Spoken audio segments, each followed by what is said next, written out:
credo che sia più corretto ripartire davvero da zero, chiudere un capitolo e aprire un altro. La sua corsa è durata il tempo di un'azione. Fabio Sanfilippo è stato esautorato questa mattina al Tribunale Civile di Vicenza, nominato il nuovo amministratore pro tempore del Vicenza Calcio. È il commercialista veneziano Nerio De Bortoli.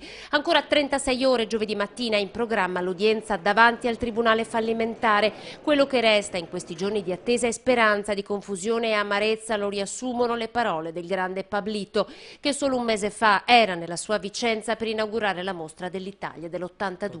Una frase, la sua, che tutti hanno pensato ma nessuno ha ancora trovato il coraggio di pronunciare, ma la fine è vicina, perché i conti non tornano, la procura si sta muovendo sulla possibile falsificazione degli utili e perché la società è insolvente. Alla fine possiamo dire che alla fine potrebbe essere il male minore?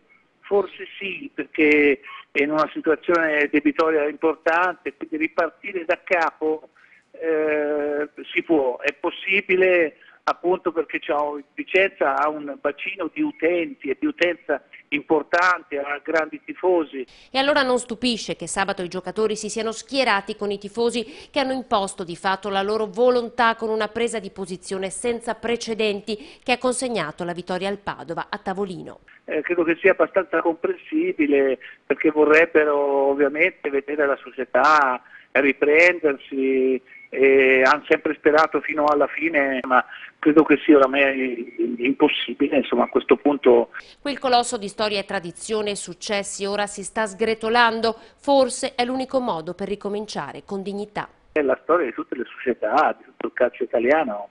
È abbastanza evidente, lì sta a significare qualcosa, cioè se il calcio di oggi esiste perché c'è una storia dietro, non è casuale e quindi non è che si cancella del tutto.